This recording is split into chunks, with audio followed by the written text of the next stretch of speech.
Is that like if someone's afraid to eat certain foods? Someone being insecure about eating food that's bad for you and unhealthy. I don't know.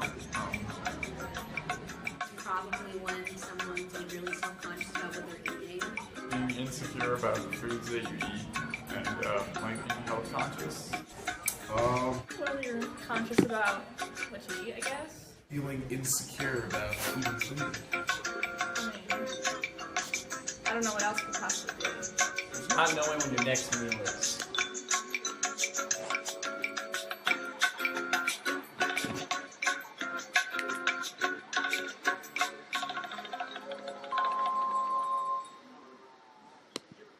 I want to say About 10% of Americans. About 12.5 million. I would say like I could give you a percentage. Can I give you a percentage? Probably like 5 million? I'm gonna have to say 1,000. 4,800,000. 5 million? 10%. At least 10% of the population. 10%. Probably 30 million. 50 million.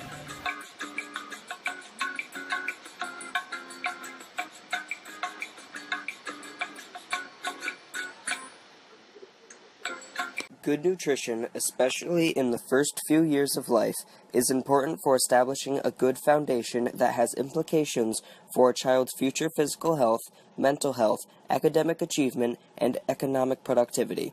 Unfortunately, food insecurity threatens that critical foundation. According to the United States Department of Agriculture, 15.8 million children under 18 in the United States live in households where they are unable to consistently access enough nutritious food necessary for a healthy life. Although food insecurity is harmful to any individual, it is devastating to children due to their increased vulnerability and the potential for long-term consequences. In 2013, 20% of Washington, D.C.'s children lived in food insecurity. According to recent data, 31% of children lived in households without consistent access to food. Feeding America, the food charity organization, is estimated to serve 12 million children, 3.5 million of which are under the age of 5. More than 1 in 5 children are at risk of hunger. Among African Americans and Latinos, it is 1 in 3 children who are at risk of hunger.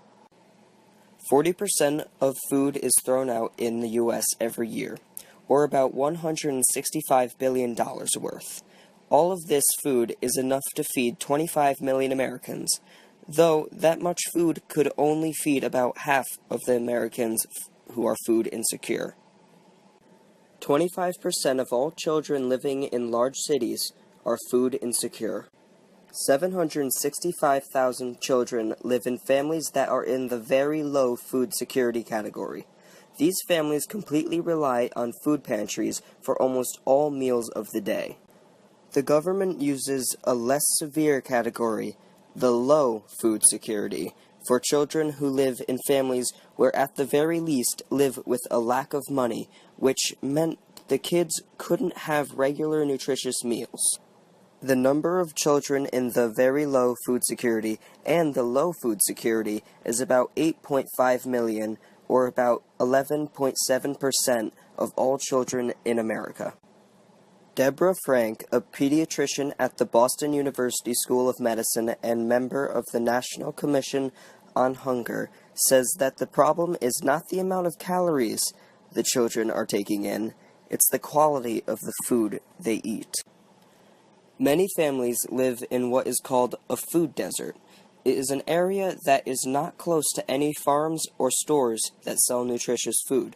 So the family will eat gas station food for their meals, like a child will eat unhealthy food for breakfast, lunch, and dinner, which will lead to many problems later in the child's life. 15.8 million children lived in food insecurity in 2013. The top 4 states with the worst food insecurity are Mississippi, Arkansas, New Mexico, and Georgia. The top 5 states with the lowest food insecurity rates are North Dakota, New Hampshire, Minnesota, Massachusetts, and Virginia.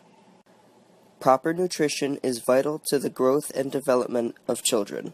94% of client households with school-aged children ages 5 to 18 report participating in the National School Lunch Program. Only 46% report participating in the school breakfast program. 53% of client households that are unstably housed, such as living in a shelter, have one or more children that are 5 years old or younger. There are many causes behind food insecurity in the United States. One of the largest causes of hunger is poverty. The federal poverty level is defined as the minimum amount of income that a household needs to be able to afford housing, food, and other basic necessities. Medical emergencies have a significant impact on poor families due to the high cost of medical care and hospital visits. Also, urgent car repairs reduce a family's ability to provide food, since the issue must be addressed in order to allow individuals to travel to and from work. Although income cannot be established as the sole cause of food insecurity, it plays a key role in determining if people can afford enough food and basic needs to support a family. People who live in areas with higher unemployment rates and who have a minimal or very low amount of liquid assets are shown to be more likely to experience hunger or food insecurity.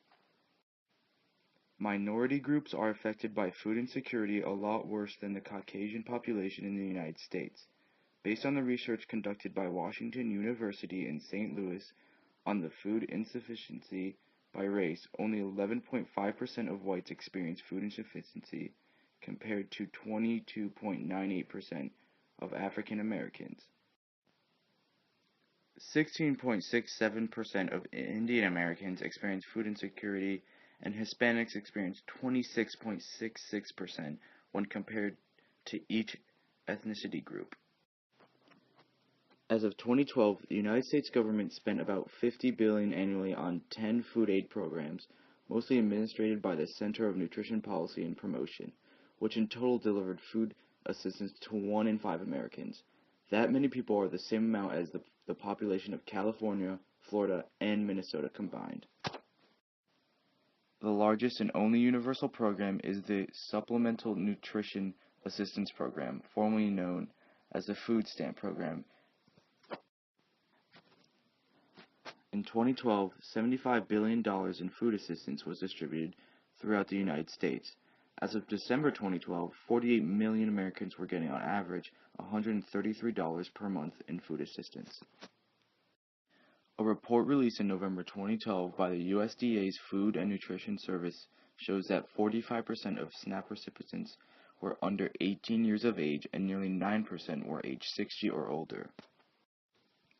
The latest poverty data shows that SNAP lifted 4.7 million households out of poverty in 2011. Without SNAP, the child poverty rate would have been nearly 3 percentage points higher. More than 80% of SNAP households have monthly income of below the federal poverty line. 80% is equivalent to 40 million Americans. That many Americans can fill MetLife Stadium over 484 times. SNAP provides 16 meals a month for a family of 3 and also provides 21 meals for a family of 4. In the United States, more than 21 million children live in a household that receives food aid from the SNAP organization. The oldest type of formal hunger relief establishment used in the United States is private sector hunger relief programs, or a food pantry. Food pantries are the most numerous food aid establishment found within the United States. The food pantries hand out packages of groceries to food insecure families. Unlike soup kitchens, they invariably give out enough food for several meals, which are to be taken home to feed the hungry and their families. A related establishment is the food closet, which serves a similar purpose to the food pantry but will never be a dedicated building. Instead, a food closet will be in a room within a larger building like a church or community center. Food closets can be found in rural communities too small to support a food pantry. Food pantries often have procedures to prevent people taking advantage of them, such as required registration. The food bank is the third most common type of food aid agency. While some will give food directly to the hungry, food banks in the United States generally provide a warehouse-like function, distributing food to food pantries and soup kitchens.